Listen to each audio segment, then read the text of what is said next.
একটা কাজ দেখাতে পারবেন 57 দিনে, যেটা ভারতীয় আধিপত্যবাদের বিরুদ্ধে ভারত আপনাকে যে কারণে ক্ষমতায় বসাইছে আপনি সেই কাজগুলো করছেন। হাসিনা তো এটাই করছে। হাসিনা যে কথাটা সংসদে বলছে মানুষের চোখে, এটাকে বলা হয় যে কালো চশমা দিয়ে, যে উন্নয়নের নামে দেশকে ফোকলা করে দেওয়া। যদি বেহেশতে সাহেবের বিষয়ে কিছু বলতে চান বলতে পারবেন। তার চেয়ে আমি আরেকটা প্রশ্ন করি।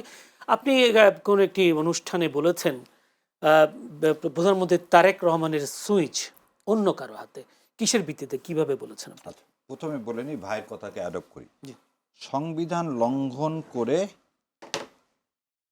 করলে সে মনস্টার হবে, তাছাড়া মনস্টার হবে না। আপনি এবার একটা একটা করে খুব ভালো করে শোনেন। 31 দফা আপনি দিলেন, 31 দফা মানলেন না।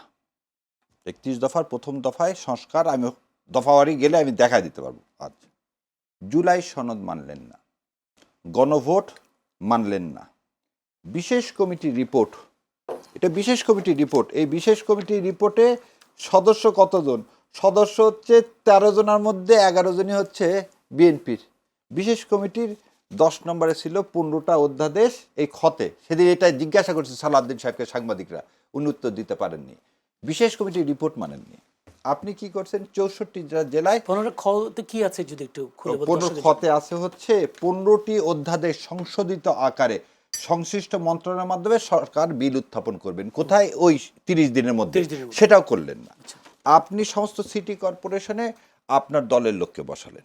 64টা জেলায় যারা পরাজিত এমপি প্রার্থী ছিল তাদেরকে আপনি বসালেন। ক্রিকেটের ফিল্ডে যা হলো তা তো হলোই। আরও লজ্জাজনক বলতেছি, সমস্ত বিশ্ববিদ্যালয়ে ভিসি চেঞ্জ করলেন। আরও বলতেছি কি করছেন, সেদিন আমি আমার কাছে ডাক্তারদের লিস্ট আসছে। ডাক্তারদের এক ডাক্তার সাহেবকে, মুগদার প্রিন্সিপাল, তাকে ট্রান্সফার করে দেওয়া হয়েছে ঢাকা মেডিকেল কলেজে কি হিসাবে, ডিপার্টমেন্টে হেড হিসাবে। তাকে সেখানে বসতে দেয়নি ভাই, জয়েন করতে দেয়নি। না করতে দেয় তাকে এখন কি করছে, ওএসডি করে কোথায় নিয়ে গেছে? স্বাস্থ্য মন্ত্রণালয়। তো এই যে আপনার যা যা বলা, তারপর উনি বললেন সেখানে একটা কথা বলেছেন বিএনপির পক্ষ থেকে, তারা বলছেন যে তারা যেহেতু ক্ষমতায়, তাদের লোকগুলোই তো তারা সেট আপ করবে। তাই এটাই যদি সংবিধান হয়ে থাকে তাহলে তো মনস্টার, এটাই তো হাসিনাও করছে রে ভাই। কথা যদি ডিফারেন্ট থাকে, আমি কেন বললাম হাসিনার চেয়েও ভয়ঙ্কর হয়ে 57 দিনে যদি, হাসিনা কিন্তু 2013 সাল পর্যন্ত এত কিছু করেনি, কিন্তু 13 সালের পর থেকে কিন্তু তার মনস্টার হওয়ার জার্নি শুরু। আর উনি কিন্তু 57 দিনও করেন। আর একটা জিনিস বলে যে ভাই বললেন জনতার, আমি আপনাকে সাক্ষী রেখে বললাম এই অনুষ্ঠানে, গতকালকে ধানমন্ডির রাস্তা 2 ঘন্টা বন্ধ ছিল কেন? কোন প্রোটোকলে? মাননীয় প্রধানমন্ত্রীর মেয়ের জন্য রাস্তা 2 ঘন্টা বন্ধ। এই পহেলা বৈশাখের দিন ধানমন্ডি 32-এর সামনে থেকে নিউ মার্কেট পর্যন্ত আপনি বলেন সস্তা পলিটিক্স করতেছেন। আমরা দেখলে তো সব দেখায় দিচ্ছি রে ভাই। আপনি প্রধানমন্ত্রী দিচ্ছেন না, তিনি জনদুর্ভোগ কমানোর জন্য গাড়ি বহর কমিয়েছেন। কথা আমার কথা আগে শোনেন। কোন প্রোটোকলে আমি আমার বাচ্চাকে কি আমি এখানে নিয়ে আসতে বসাতে পারি? আমার বাচ্চা যত কোয়ালিফাইড হোক, আপনি অন্য দেশের ফরেন অ্যাফেয়ার্সের সাথে কথা বলতেছেন কেন? বলতাম মনস্টার, কারণ আপনার প্রতিটা কার্যক্রম যেটা হাসিনা করেনি। হাসিনা তার বোনকে নিয়ে রাষ্ট্রীয় সফরে গেছে, সেটা আমরা কি করেছি? তীব্র নিন্দা জানাইছি না? কোন প্রোটোকলে সেদিন হাসিনার মেয়ে হাসিনার বোনকে নিয়ে গেল? শেখ রেহেনাকে, হুইজ শেখ রেহেনা। আজকে আপনি তো একই কাজ করতেছেন দেশে। আপনার সেদিন আমি বারবার বলতেছি, যত ফরেন অ্যাডভাইজার আসতেছে, মন্ত্রী আসতেছে, সেখানে থাকবে কি? রাষ্ট্রীয় প্রোটোকল। তাহলে আপনি প্রোটোকল দেন আপনার মেয়েকে। প্রথম কথা, ঠাকুর ভাই বা বিএনপির যারাই আছে কর্মী, সবাই জীবন দিয়ে দিল। এই যে পারিবারিক তন্ত্রের কাঠামো, এই কাঠামোই তো আমরা ভাঙতে চাইছি। এই কাঠামোই তো মনস্টার তৈরি করে দিচ্ছে। সেই কাঠামোর মধ্যে তো আপনি ঢুকে যাচ্ছেন, এবং যেটা ভাই বললেন, সংবিধান লঙ্ঘন করে হলেই তো আপনি মনস্টার হবেন। 57 দিনে আমি দেখতে পাচ্ছি মনস্টারের বাচ্চা না, আপনি মনস্টারে হয়ে যাওয়া শুরু করেননি, আপনি রান শুরু করে দিচ্ছেন কিভাবে আওয়ামী লীগের চেয়ে বড় মনস্টার হওয়া যায়। এবার আপনার প্রশ্নের উত্তর দিই। আপনার প্রশ্নটা ছিল হচ্ছে, আপনি বলেছেন জি তারেক রহমানের সুইচ। আমি সুইচটা কেন এই কথাটা বলছি শোনেন। উনি আজ পর্যন্ত 3টা জিনিসের ব্যাখ্যা দিতে পারেননি। এবং এই জুলাই সনদ, একটু আগে যে বললেন না, জুলাই সনদ যদি বাস্তবায়ন হয়, এই জুলাই সনদটা কি? ভারতীয় আধিপত্যবাদের বিরুদ্ধে। আপনি বলেন তো আমাকে, গত 18 মাস বিনা চিকিৎসায় মানুষ মারা গেছে? আপনার ফরেন মিনিস্টার ইন্ডিয়ার মাটিতে যে বলল মেডিকেল ভিসা পাওয়া যায়নি বলে এদেশের মানুষ বিনা চিকিৎসায় মারা গেছে।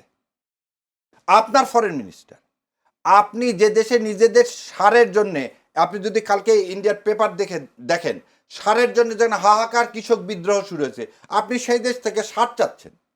আপনি ইন্ডিয়াতে আছে মাত্র 2টা রিফাইনারি, ইন্ডিয়াতে আছে মাত্র 2টা রিফাইনারি, একটা রিফাইনারি হচ্ছে উড়িষ্যায় আর একটা হচ্ছে গুজরাটে। উড়িষ্যার রিফাইনারির কোনো এক্সট্রা রিফাইন করার কোনো ক্যাপাসিটি নাই। গুজরাটের রিফাইনারিতে আপনি যদি রিফাইন করে তেল নিয়ে আসেন, তার চেয়ে আমার মালয়েশিয়া থেকে নিয়ে আসার কস্ট কম। আপনি বলতেছেন তেল রাশিয়া থেকে নিয়ে আসা গুজরাটে রিফাইন করে এখানে নিয়ে আসবো। আপনি আবার কি করছেন, জুলাই সনদ বাদ আপনার ইয়ার যা বলতেছে বাংলাদেশের পুলিশকে এবং আর্মিকে ট্রেনিং দেওয়ার জন্য ইন্ডিয়া থেকে সৈন্য আসবে। আপনি এখন পর্যন্ত ওই 57 দিনে শুনলাম না, যেমন ফ্যামিলি কার্ড এগুলো করুন। আপনি তো প্রথমে বলছেন তিস্তা ব্যারেজ প্রথম দিনই করবো। কোথায় তিস্তা ব্যারেজের প্রকল্প কোথায় গেল? তিস্তা ব্যারেজ, আমার পাংশার ব্যারেজ কোথায় গেল? আমার মিরেশ্বরের প্রজেক্টের কথা আপনি বলেন না কেন? আপনি লালমনিরহাট এভিয়েশন প্রজেক্টের কথা বলেন না কেন? আজকে আপনি বলতেছেন তেল আছে, জাহাজ নাকি সব কক্সবাজারে দাঁড়ায় আছে। তাহলে এক কক্সবাজারে দাঁড়ায় আছে আর সংসদের মধ্যে তেল আছে।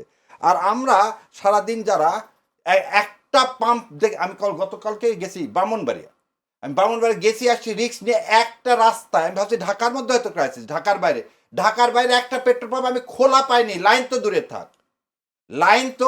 দূরে থাক, শেষে ব্রাহ্মণবাড়ি একজনকে রিকোয়েস্ট করে 2000 টাকার তেল ঢুকাইছি বলে আমি আসতে পারছি। সো এই যদি অবস্থাটা হয়, মনস্টার আপনি তারপরে বলবেন না হাসিনা তো এটাই করছে। হাসিনা যে কথাটা সংসদে বলছে, মানুষের চোখে এটাকে বলা হয় যে কালো চশমা দিয়ে, যে উন্নয়নের নামে দেশকে ফোকলা করে দেওয়া, উনি তো তাই করলেন। আপনি আপনার কথা বলছেন এই যে এটা কেন বলছে ইন্ডিয়ার হাতে, এস আলমের হাতে আপনি ব্যাংক তুলে দিচ্ছেন কেন?